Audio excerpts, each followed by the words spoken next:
Awesome, thank you. All right, I will pray. We'll get started. Lord, thank you so much for this book and for the rest of this morning. I pray that the things that are on your heart would be highlighted to us, God. Would you speak to us through your word, and that it would impact us and leave an impression with us as we finish the book of Joshua. Thank you, Jesus. Amen. Amen. All right, any questions over anything that we've covered so far or gone through? Habt ihr Fragen dazu, was wir bisher behandelt und besprochen haben?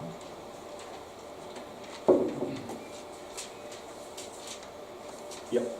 In Joshua 7, where they stone Achan, why do they also stone the whole family? Like they punish him and his family and not only him? Yeah, so the concept is different than it is right now, where the sin that he committed was not just his sin, but it was his family's in keeping it hidden. Die Frage, warum wurde Achans ganze Familie gesteinigt? Das Konzept damals war anders, als es heute ist. Es war nicht nur Achans persönliche Sünde, sondern die Sünde seiner Familie, weil sie es verborgen haben. So it wasn't just him who took the stuff, but his family helped him keep the stuff also. Es wird nicht nur er angesehen, der das gestohlen hat, sondern seine Familie, die geholfen hat, es zu verbergen. So it's when you all live in the exact same room, and your bed and your living room and your kitchen is all in the same room of your tent, it's hard to, you can't keep things hidden in your family.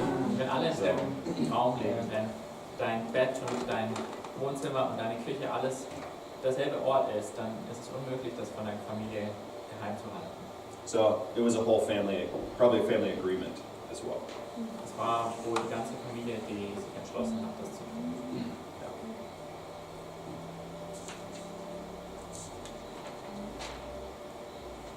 Okay. With that, then, let's jump into chapter 10. We'll finish chapter 10, then we'll look at the allotments of the land. Damit springen wir zu Kapitel 10. Wir schauen uns die Verteilung des Landes an. So there's a coalition of cities that come against Gibeon after Gibeon has made a treaty with Israel. Es gab eine ganze Allianz von Königen, die gegen Gibeon in den Kampf zogen, nachdem Gibeon den Friedensvertrag mit Israel machte. Whether this is because Gibeon has allied themselves, or whether this coalition of people or cities wants to draw Israel out to fight, we're not Ob das sure. jetzt als Bestrafung gedacht ist dafür, dass sie eine Allianz mit den Israeliten eingegangen sind, oder ob sie damit die Israeliten im Prinzip hervorlocken wollten, das wissen wir nicht genau. But Israel and Joshua go out to fight because this is part of their treaty. They will help to defend Gibeon. Aber Israel und mit Josua an der Spitze, sie ziehen jetzt los in den Kampf, weil das Teil von diesem Vertrag ist, dass sie Gibeon verteidigen wollen. This is what it means to be a suzerain in a suzerainty covenant. Das ist Teil dessen, was es bedeutet, ein Souverän zu sein, in so einem Souveränitätsvertrag. And so there's a number of miracles in this chapter. In diesem Kapitel sehen wir eine ganze Reihe von Wundern. The first of which is that in the middle of the night they marched 25 miles. Der erste ist, dass sie mitten in der Nacht 25 Meilen marschiert sind. Okay, so that is an incredibly long march for one night. Das ist ein unglaublich langer Marsch, das sind fast 40 Kilometer. And it's not just flat land, it's through the mountains. Und das mitten in der Nacht und nicht nur in der Ebene, sondern auch durch die Berge. So to even have the strength to be able to do that and then to fight is a miracle in itself. Die Kraft zu haben, das durchzuziehen und danach noch zu kämpfen, das ist schon allein ein Wunder. So the next miracle that happens is the hailstones, or these stones that fall from the sky. Das nächste Wunder, was passiert, sind die Steine, die da vom Himmel fallen, Hagelsteine oder so. And the hailstones are large enough to kill men when they fall. Diese Hagelkörner sind groß genug, dass sie Männer umbringen können, wenn sie auf sie herabprasseln. And in other ancient Near Eastern documents, there are records of hailstones falling in battle and killing soldiers. Es gibt Dokumente von anderen Nationen aus der Zeit, wo berichtet wird, dass während einer Schlacht tatsächlich Hagelkörner niedergefallen sind und Männer umgebracht haben. And other nations viewed this act as their gods fighting for them. Und die anderen Nationen haben das dann so beschrieben, dass ihre Götter für sie kämpfen. Because the gods were throwing stones from heaven. Weil die Götter aus dem Himmel die Steinen um sich warfen. And what should be said is whenever you come across the word heaven in the Old Testament, it is not referring to the super spiritual place where everything's worshiping God all the time. It's referring to the sky. Wenn es hier im Alten Testament Himmel heißt, dann heißt es nicht so dieser geistliche Bereich, wo alles Gott anbetet, sondern es geht wirklich um den Himmel, um den blauen Himmel. So they viewed God as being in the heavens, and the heavens are the sky. So we first think heaven, the dwelling place of God. Their first thought was the heavens is the sky. That must be where God is. Wenn sie also sagten, Gott des Himmels, Gott ist im Himmel, dann denken wir zunächst mal an diesen geistlichen Bereich, die himmlische Sphäre, aber sie dachten wirklich an den Himmel, dass Gott da in den Wolken ist. So these hailstones fall down upon the people that are fighting against Joshua. Da fallen diese Hagelkörner also auf die Menschen, die gegen Josua kämpfen. And then we get this quote from a book called the Book of Jashar about the sun and the moon standing still. First. It is in chapter or verse 12 and 13. Und dann haben wir das Buch der Aufrichtigen, was in Kapitel 13 vorkommt, wo es eine Beschreibung dessen gibt. Now, the heavenly bodies, sun and moon, when actions happen with those, either eclipses or rising and setting, it's often viewed as associated with deities or the gods. Da heißt es, dass die Sonne und der Mond stillstanden. Es war jetzt oftmals so, wenn irgendwie so eine Aktivität am Himmel zu sehen war, zum Beispiel eine Sonnenfinsternis oder so, dann dachten die Leute immer, da gibt es eine Aktivität unter den Göttern. So some people view the sun standing still as a figure of speech for an eclipse. Manche Leute sehen das als eine Art, eine Sonnenfinsternis zu beschreiben, dass die Sonne stillstand. Now, because the sun and the stars and the moon all move very mathematically, we can date every single solar eclipse in all of history. Weil die ganzen himmlischen Körper, Sonne, Sterne, Mond sich nach mathematischen Mustern bewegen, können wir genau sagen, wann die Sonnenfinsternis in der Geschichte stattfand. So we can know exactly the day, the hour that a solar eclipse occurred in Israel thousands of years ago. Wir können bis auf den Tag und die Stunde genau sagen, wann damals in Israel eine Sonnenfinsternis stattfand. So there was a solar eclipse on September 30th, 1131 BC. Es gab im Jahr 1131 vor Christus am 30. September so eine Sonnenfinsternis in Israel. Das ist 1131 vor Christus. Now, the reason this might be a probable option is because the solar eclipse is viewed as the judgment of a god upon people. Und eine Sonnenfinsternis wurde damals als ein Akt des Gerichts durch einen Gott gesehen. And the Amorite astrology, some of the Canaanite astrology notes solar eclipses or lunar eclipses. Und bei den Amoritern und den Kanaanitern wurden solche Sonnenfinsternisse festgehalten unter ihren Astrologen. But the date is far too late, even for a late Exodus. Aber dieses Datum ist viel zu spät, selbst für einen späten Auszug aus Ägypten. So it can't be a solar eclipse. Das heißt, leider kann es keine Sonnenfinsternis gewesen sein. Because it doesn't make sense why Joshua would ask for a solar eclipse to happen when he's needing more light to fight, right? Why would darkness come when he's asking for more light? Das wäre ja auch nicht so sinnvoll. Worum Josua hier bittet, ist mehr Licht, dass der Tag länger ist, dass er seine Feinde besiegen kann. Da wäre es jetzt auch nicht so sinnvoll, wenn irgendwie eine Sonnenfinsternis stattdessen stattfindet. Now, the time of day that he asks for the sun to stand still is probably the morning time. Die Tageszeit, wo er bittet, dass die Sonne stillstehen möge, ist wahrscheinlich morgens. How do we know that? Warum denken wir das? Because of the poetic words in verse 12 and 13 that says, sun stands still at Gibeon, the moon in the valley of Ajalon. Wegen diesem poetischen Wort hier in Vers 12. Möge die Sonne stillstehen über Gibeon und der Mond über dem Tal von Ajalon. Gibeon is in the east and Ajalon is in the west. Gibeon ist im Osten und Ajalon ist im Westen. And so, most likely what happens is that it's a sign of judgment that the moon and the sun are in the sky at the exact same time. Wahrscheinlich soll es ein Zeichen des Gerichts sein, dass Sonne und Mond zur gleichen Zeit am Himmel stehen. Now this is recorded in other ancient Near Eastern cultures, that when the sun and the moon are in the sky at the exact same time, except for the 14th day of the month, then it's a judgment. Das sehen wir in den Aufzeichnungen von anderen damaligen Kulturen. Wenn Sonne und Mond zur gleichen Zeit am Himmel stehen, außer am 14. des Monats, dann ist es ein Zeichen des Gerichts. But if it happens on the 14th day of the month, that happens every month, so it doesn't matter. Am 14. ist es egal, weil es immer am 14. so zu sehen ist. At least in this region of the world. Zumindest in jener Region der Erde. So, for this to have happened would have been a sign of judgment against this coalition of cities that Joshua is fighting. Wenn die Leute das also gesehen hätten, Sonne und Mond, dann wäre das für sie ein Zeichen des Gerichts gegen diese Allianz gewesen, die da gegen Josua gekämpft hat. So that's most likely what was going on. Wahrscheinlich ist das, was da passiert ist. Then we get this the summary of the conquests, and the summary is able to happen because of the covenant obedience of the people. Dann haben wir eine Zusammenfassung der Eroberung. Diese Eroberung konnte nur passieren, weil die Menschen dem Bund treu waren, weil sie gehorsam waren. The people are meant to reflect upon the summaries of the conquest and see the faithfulness of Israel to God. Die Leute sollten sich das später anschauen und darüber nachdenken, was das Gehorsam von Gottes Volk bewirkt hat.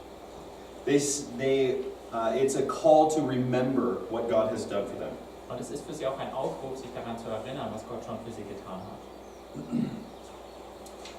And so, the call upon our lives as well is to set up testimonies of what God has done for us. Auch für unser Leben ist es wichtig, dass wir solche Zeugnisse aufstellen von dem, was Gott für uns schon mal gemacht hat. This is why we practice things like communion and baptism. Auch ein Grund dafür, warum wir so Sachen wie Abendmahl und Taufe feiern. We're to remember what God has done.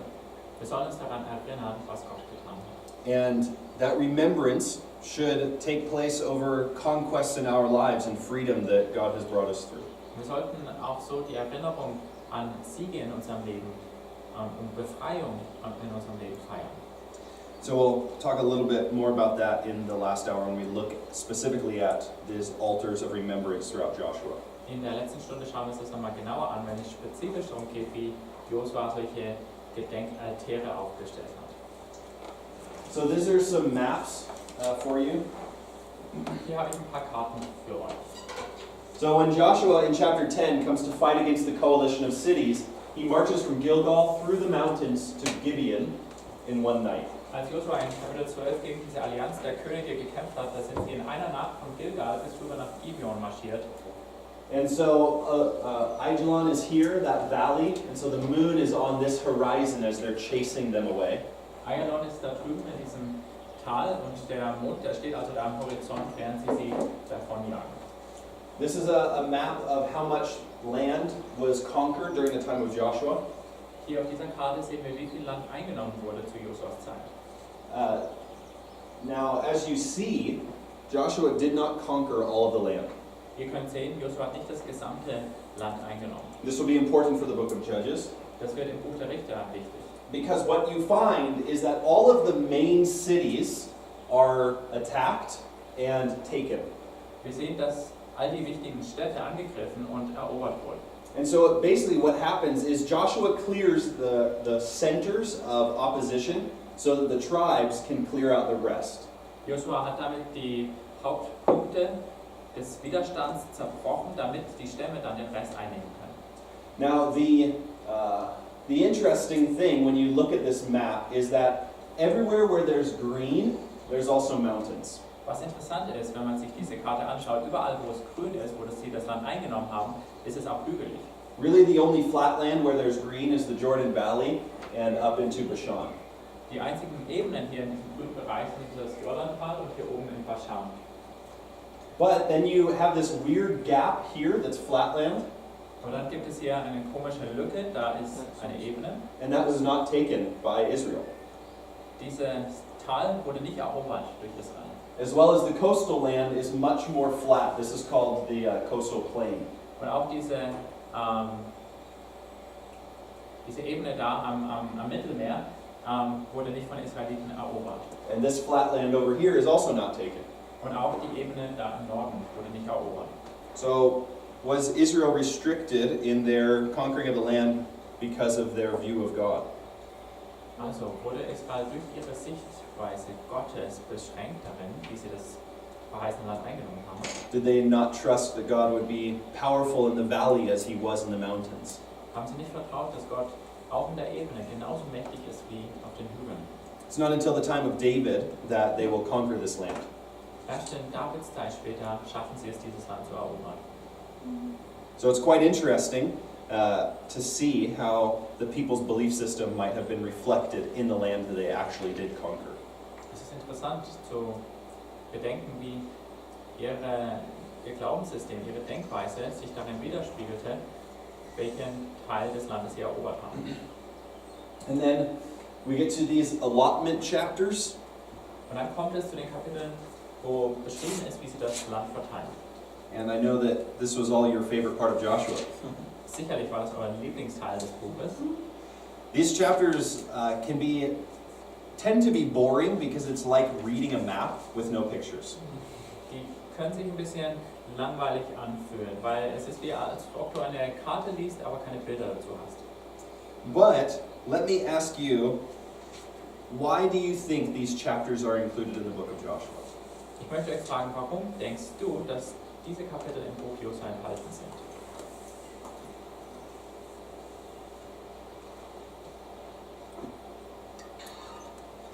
The ancestors know then which part of the country belongs to which tribe, and they, if there is some conflicts between them, maybe and conquering, that they can say that land was given to us and it's our land. Yeah, so they can know where their boundaries are at. It's a good reason. Die einzelnen Stämme wissen natürlich, wo ihre Landesgrenzen liegen. Any other thoughts?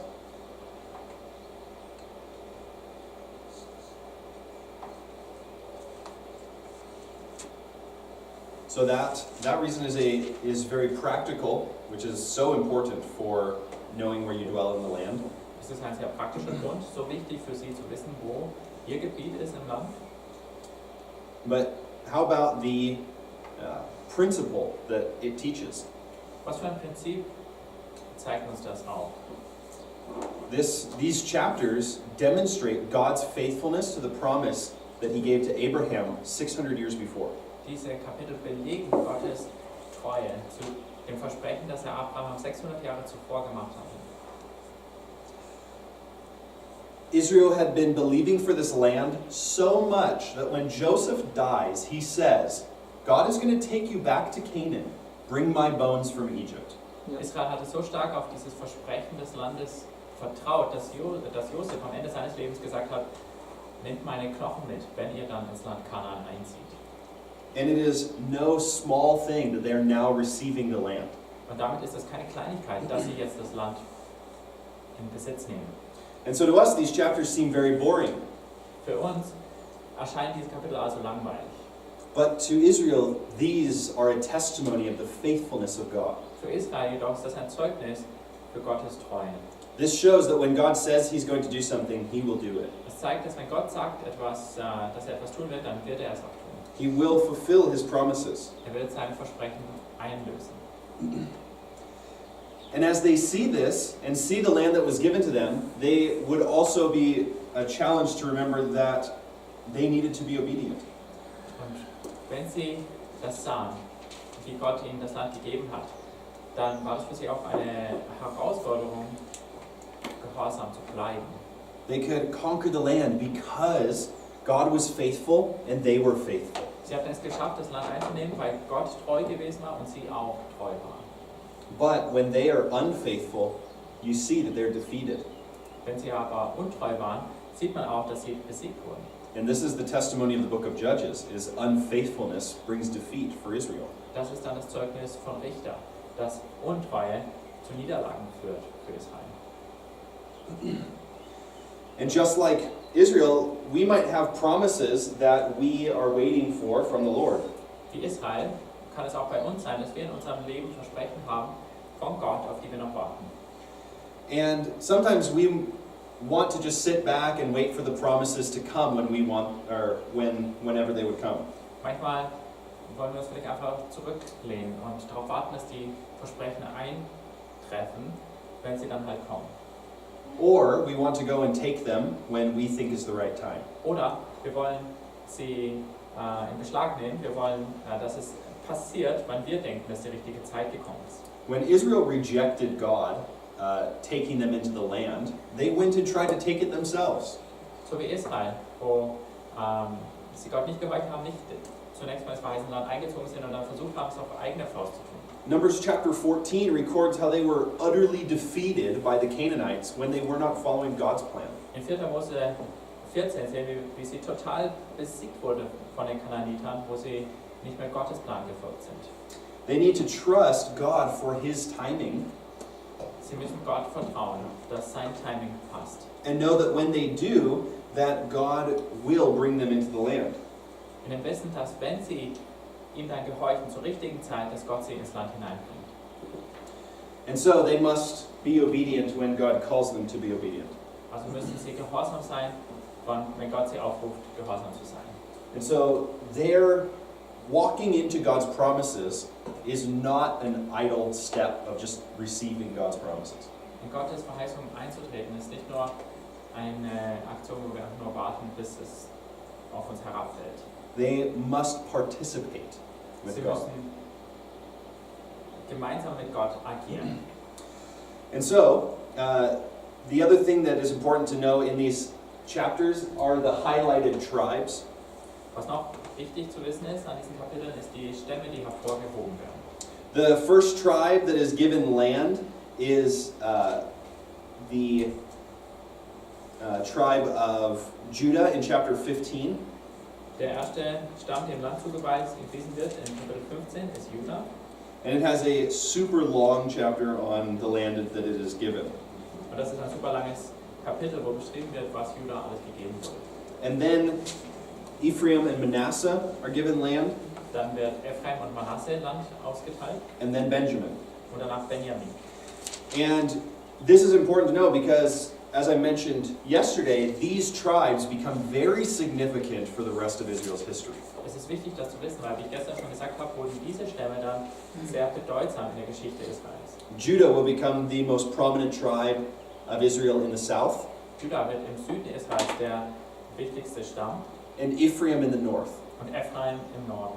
And sometimes Israel in the north is just called Ephraim. Manchmal wird das Nordreich Israel auch einfach Ephraim genannt. So, while these tribes are allotted to first, it seems that they've been organized this way to show preeminence in the other tribes. Und es scheint, dass diese Stämme hier so in der Verteilung hervorgehoben werden, um zu zeigen, dass sie später die wichtigste Rolle spielen. And with the organization of these chapters, there's one very, very important thing that I want to highlight. Und wie diese Kapitel angeordnet sind, da möchte ich noch was Wichtiges hervorheben. And that is that Caleb and Joshua are like the bookends of the allotment.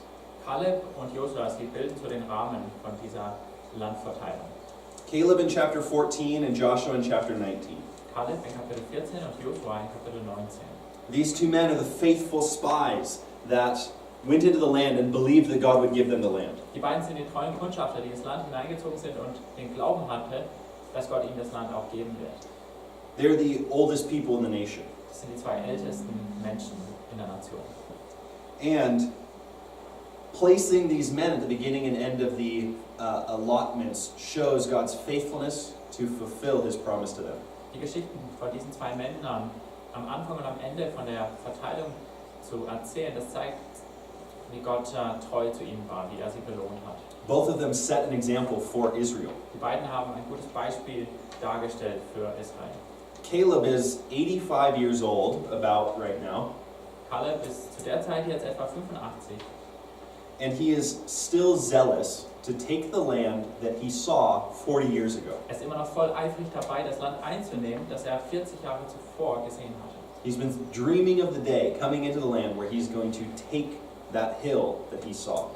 Er hat geträumt von dem Tag, wo er in das Land hineingeht und diesen Hügel, den er damals ausgekundschaftet hat, einnehmen kann. Who knows? When he went in and spied out the land, he saw it and said, that's where I'm going to get my land. damals, als er als Spion durchs Land gereist ist, da hat er sich vielleicht gedacht, der Hügel wird mal mir gehören. And then 45 years later, he goes back to take it. 45 Jahre später kommt er wieder dahin und erobert den. The amazing thing about it is the land that Caleb takes is not easy land. Was auch cool ist, das Land, das er dann einnimmt, das ist kein leichtes Land zu erobern. It was hill country that was occupied by what they refer to as giants. Das war ein Hügelland und da haben, was sie hier Riesen nennen, gewohnt. You would think an 85-year-old man would just say, just find me a sweet piece of easy land and I'll retire. Man würde vielleicht erwarten, so ein 85-Jähriger sagt, ich finde mir jetzt ein schönes Stückchen Erde und da setze ich mich dann zur Ruhe. But Caleb is still willing to face his giants in his old age. Kaleb ist aber immer noch bereit, im hohen Alter seine Riesen anzugehen. And he sets an example for Israel and for us. Und damit steht er da als gutes Beispiel für die Israeliten und auch für uns. To call us to face any giants that come across our path, no matter when they might come. Es ist ein Ruf, dass wir unseren Riesen gegenübertreten, wann immer sie vor uns auftauchen. For Caleb, his giants didn't get easier the older he got. Für Kaleb wurden diese Riesen im Laufe seines Lebens nicht einfacher. They stayed the same. Die blieben gleich. But he was still willing to face them, Und er war immer noch bereit, ihm gegenüberzutreten. even when he was weaker. Selbst wo seine Kräfte nachließen. And when we are confronted with difficulties or trials in our life, how do we respond? Wenn bei uns Schwierigkeiten und Prüfungen auftauchen in unserem Leben, wie reagieren wir darauf? The worldly response is, I want to get out of here, I want to go do something easier, this is too hard. Die weltliche Reaktion ist, ich möchte nur noch raus hier, ich möchte was Einfaches haben, das ist einfach zu hart hier. And if that is our perspective on trials, then it is an unbiblical one. Wenn das aber unsere Sicht auf Herausforderungen ist, dann ist das eine unbiblische Sicht. The biblical perspective is that when difficulty comes into our life, we rejoice. Die biblische Perspektive ist, wenn Schwierigkeiten in unserem Leben auftauchen, dann sollen wir uns freuen. Why do you rejoice? Warum freuen? Because it's for the purification of your faith. Weil es dient der Reinigung deines Glaubens. Trials show you that God is more committed to your spiritual growth than you are. Herausforderungen zeigen dir, dass es Gott mehr um dein geistliches Wachstum geht als dir selbst. He's going to put you in difficult times that press you and squeeze you so that you find out what is inside of you when it comes out. Er stellt dich in so Schwierigkeiten, um zu sehen, was passiert, wenn du ein bisschen gequetscht wirst. Was kommt da raus in so einer schwierigen Zeit? Hebrews says that if God didn't love you, he wouldn't discipline you. Hebräer sagt uns, wenn Gott dich nicht lieben würde, würde er dich auch nicht zurechtweisen. But because he loves you, he disciplines you. Aber weil er dich liebt, weist er dich zurecht. And we commonly associate the word discipline with punishment. Normalerweise, wenn wir Zurechtweisung hören, dann denken wir sofort an Bestrafung. Oh, why is God going to punish me? Warum wird Gott mich bestrafen? But we cannot associate discipline with punishment. Aber das dürfen wir nicht miteinander gleichsetzen, Zurechtweisung und Bestrafung. Discipline is training. Zurechtweisung gehört zum Trainieren. It's teaching you the right way to go by correcting you. Es zeigt dir den richtigen Weg zu leben, in dem du zurechtgewiesen bist. Hard times train you and discipline you in the right direction. Also dienen Schwierigkeiten dazu, dass du weiter trainiert wirst. And so we rejoice because when difficulty comes, God is training us in our faith. Und so freuen wir uns, weil wir wissen, wenn Schwierigkeiten kommen, dann sorgt Gott dafür, dass unser Glaube weiter trainiert wird. And so Caleb has been trained, he's been disciplined, and he's ready to take his land. Kaleb ist so jemand, der wurde trainiert, der wurde zurechtgewiesen, jetzt ist er bereit, sein Land einzunehmen. And with all of this, we commonly want to think that these guys just received the land, like I said, they just received the promises of God. Und mit all dem denken wir manchmal so darüber, als hätten die Leute einfach nur die Verheißung empfangen. Sie haben das Land einfach bekommen. And while this point is not explicit in the text, it is something that's very obvious. Ich glaube schon, dass jetzt im Text nicht so klar gesagt wird, ist es was eigentlich eindeutig ist. Coming into the land, into the promised land, was not easy work. ins verheißene Land hineinzugehen, war keine leichte